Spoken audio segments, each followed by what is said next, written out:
وہ ہے آپ کا نظم و ضبط۔ یہ تحریک ایک امیر کی قیادت میں چل رہی ہے اور اس کا پورا نظم یہاں پر موجود ہے۔ میری رائے کچھ ہو، آپ کی رائے کچھ ہو۔ جب امیر کا فیصلہ ہوگا سب مانیں گے کہ نہیں مانیں گے؟ امیر کا فیصلہ مانیں گے، ہم بھی انشاءاللہ۔ تو اس ریاست کے تمام طبقے کے افراد ہیں،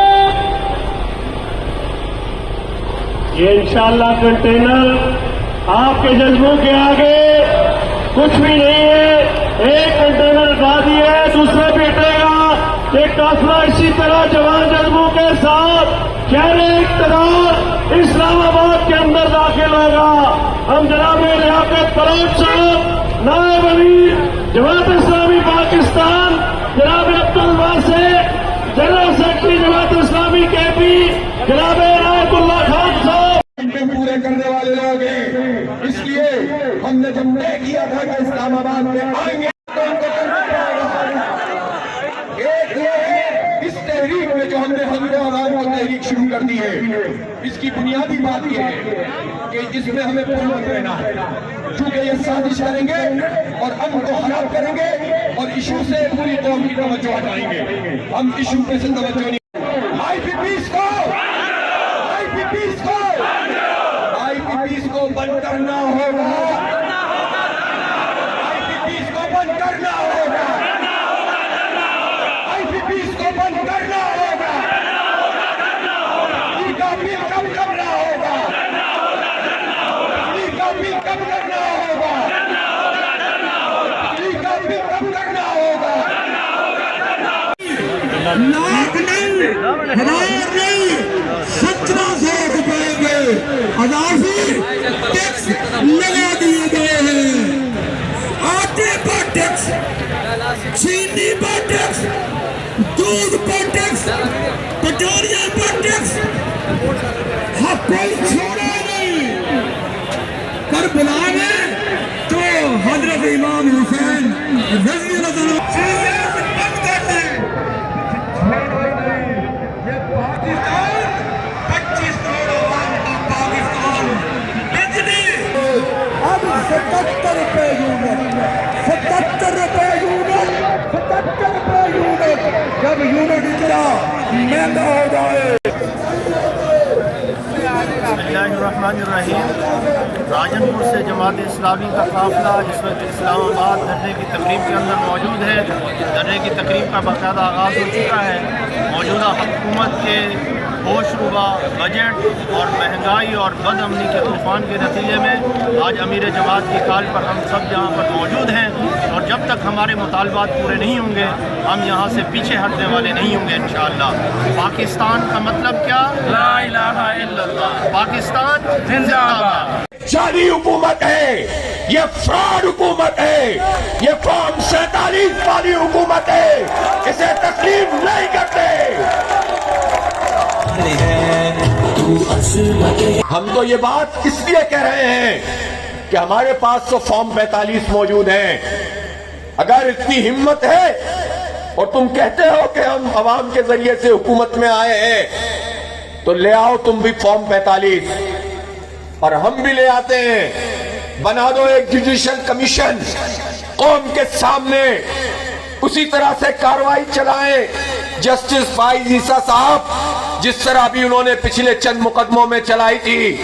ایک ایک فارم آتا جائے گا اور ان کالے آزماؤں کا اور ان جمہوریت پر شبخون مارنے والوں کا اور ان کے اعلی کاروں کا چہرہ بے نقاب ہوتا چلا جائے گا، اور یہ ہمیشہ کے لیے ہمارے سروں سے ہٹ جائیں گے۔ آؤ سامنے فارم 45 لے کر آؤ۔ فارم 45 کے علاوہ ہم کسی حکومت کو نہیں مانتے، اس لیے کہ یہ جبراً ہم پر مسلط کیے گئے ہیں۔ اور یہ بات ہم نہیں کہہ رہے، یہ تو کاکڑ صاحب فرما رہے ہیں۔ کاکڑ صاحب کون تھے؟ کاکڑ صاحب کی جو حکومت تھی وہ پی ڈی ایم کی ایکسٹینشن تھی، وہ کوئی الگ سے حکومت نہیں تھی۔ جو کچھ پی ڈی ایم کی جماعتوں نے حکومت قائم کی تھی، رجیم چینج کی تھی، اور انہوں نے سندھ ہاؤس آباد کر کے کہتے ہیں کہ ہم نے تو آئینی کام کیا تھا۔ آئین کے تحت عدم اعتماد کی تحریک لائے تھے، آئین کے تحت ہم نے پارلیمنٹ میں تبدیلی ہم لے کر آئے تھے۔ یہ سندھ ہاؤس میں جو کچھ ہو رہا تھا وہ کون سے آئین میں لکھا ہوا ہے؟ اور یہ سوال ہمارا مسٹروں سے بھی ہے، مولاناؤں سے بھی ہے۔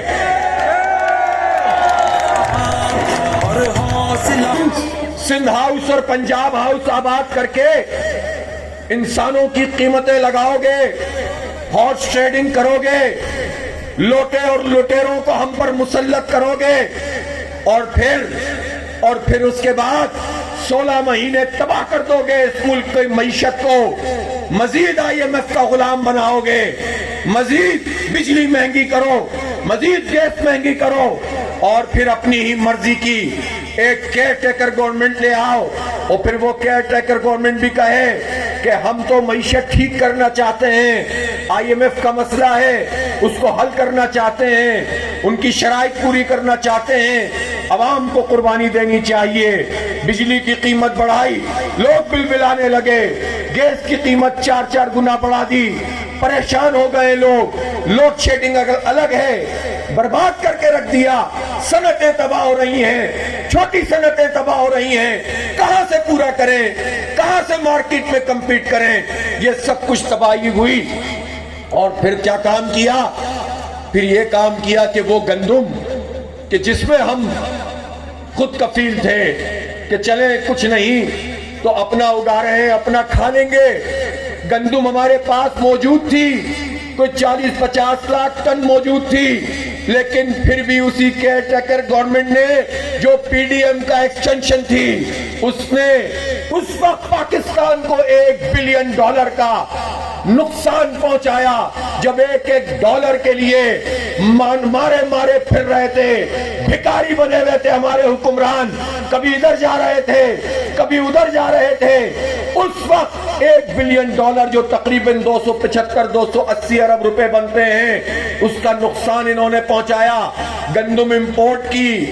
اور پھر جب گندم 4500 روپے من بک رہی تھی تو اس کی اوریجنل قیمت امپورٹ کی 3100 روپے تھی، تو یہ سارے لوگ امپورٹر یہ حکومت سے مل کر انہوں نے خوب دھندا کیا، تقریباً 85 سے 100 ارب روپے انہوں نے کمائے۔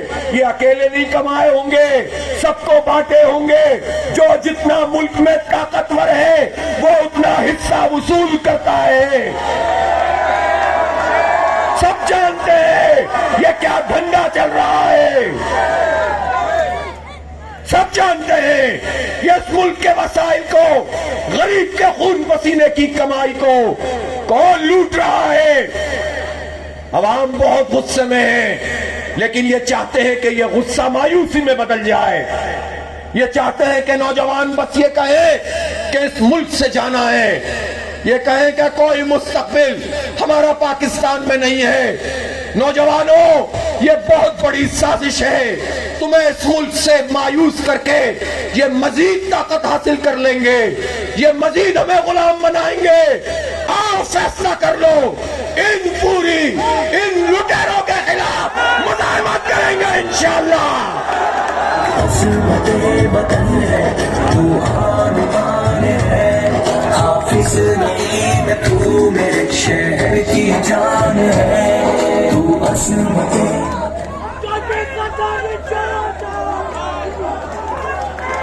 کیوں ہم پیچھے ہٹے، کیوں ہم مایوس ہو؟